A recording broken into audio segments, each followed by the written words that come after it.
Headline in the paper this morning: 7,000 eggs found in 2 minutes. They knew what they were looking for. And we've let our impression, we've let our definition of Easter turn into Easter egg hunts. I'm looking around. Yeah, Easter hats. If they remember why we're doing it, they're great remembrances.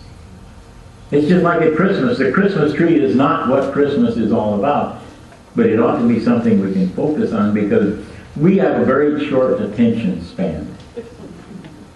Now it runs about 9 minutes, so they get 4 commercials breaks in every half hour. And our attention span in our life doesn't last very long. Unless you play golf, man, it lasts forever. My hero hit the ball so good yesterday.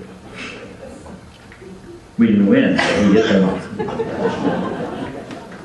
It isn't about winning, it's about how you play it. No, it'll always be about winning. We're human beings, we want to win. 7,000 eggs. Is that our impression of Easter? Is that worth a front page headline? If we get kids to come out and do anything anymore, even for 2 minutes, it probably is well worth a headline. But it isn't what Easter is about. It's not about little earthly pleasures. It's about seeking. Mary went to the tomb to address a dead body. She took with her salve and ointments and perfumes because by the 3rd day the body would begin to stink. And she knew the tomb was sealed, and her concern all the way was, how can I find a way into my Christ? How can I find a way into where Jesus is? And when she got there and the tomb was open and she looked in and saw 2 men in white saying, "What do you seek?" She went prepared to do a duty. She went unprepared to find what was waiting for her in that, not in that tomb, but around that tomb. We sing songs about He's risen. We sing songs about He up from the grave He rose. That stone did not confine Jesus. That stone was in front of the grave in order to provide one more evidence of the proclamations that came in the prophecies about Jesus. That the grave could not contain Him. He was gone long before the rock was rolled away. The rock was there to keep others out, not to keep Him in.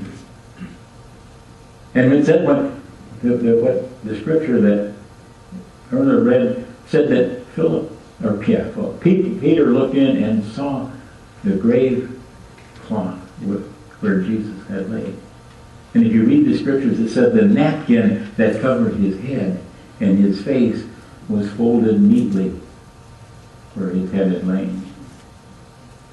In those times, when there was a big banquet or a big meal or a celebration, whoever hosted it, if he got up to leave the table, wadded his napkin, or folded his napkin and replaced it by his plate as an indication to the servants that he was coming back. And the grave cloth was folded neatly because Christ was telling the world, I'm coming back. He's told us that same thing 2,000 years, just as Far sang and said. 2,000 years ago, He told us He's coming back. And in Revelations it says, I'm coming back, because it says, I am. Not I was, I will be, but I am.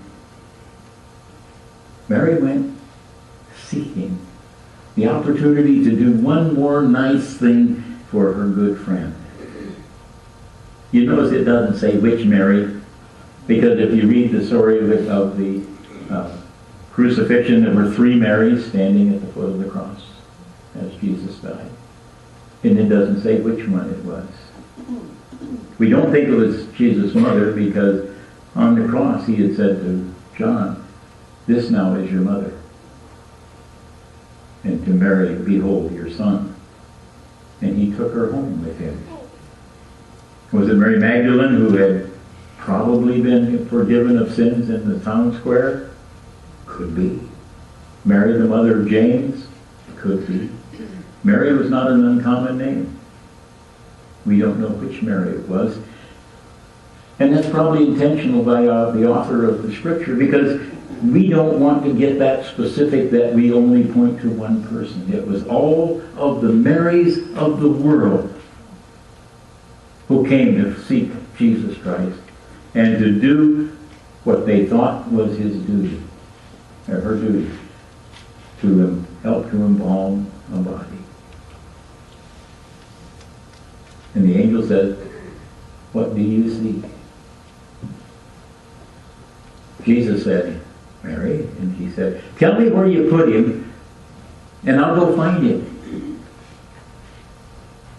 Until he opened her eyes to understand who he was. And she worshiped him. And then it says in Luke that she rushed off to tell Peter and to tell John. See, if you read Luke, Peter went to the tomb. If you read John, Peter and the one whom Jesus loved went to the tomb. And they rushed in, and there was nobody there. And you know what they did next? They went and hid in a dark room with the door locked. That's what they did. Sometimes we're afraid to tell people who it is we really seek in our life, what it is we really want in our life. Sometimes we're afraid to let people know we're Christians. You guys sang good this morning. I love those hymns. Don't you love Easter hymns? They got life in them, and they got power in them, and they got great theology in them. And you sang like you enjoyed it. That's what Christ is all about. Whether you're singing his songs, whether you're saying his praise, or whether you're living your life, Jesus ought to put joy in your life. And there are times of sorrow, there are moments of sorrow, there are years of sorrow. But in the end, your heart should be filled with joy, because Jesus is alive. Whether you sing "Up from the grave he arose" or "He lives," crowning with many, we have such great music that tells us his power in our life if we will open our ears to the songs and the words we sing. Mary went to make a dead body smell better. With Christ there is no death. With Christ there is no stink of death. There is no thought of death. There is only joy in the resurrection, because as he rose, he takes us with him. What are you looking for? An Easter egg filled with candy? A Christ who raises you from the dead? What are you looking for? Amen.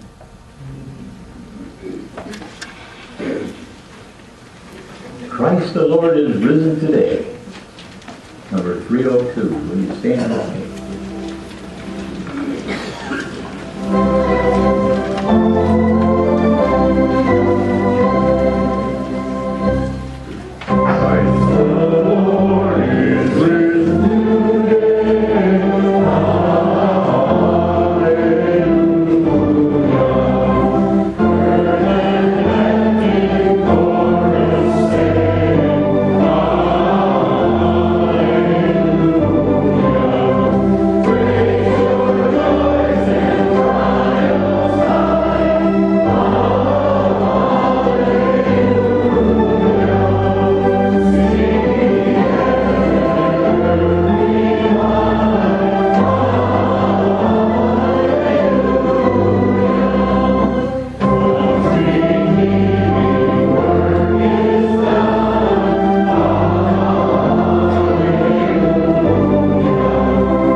In 2 minutes, the kids could find 7,000 eggs that they were looking for.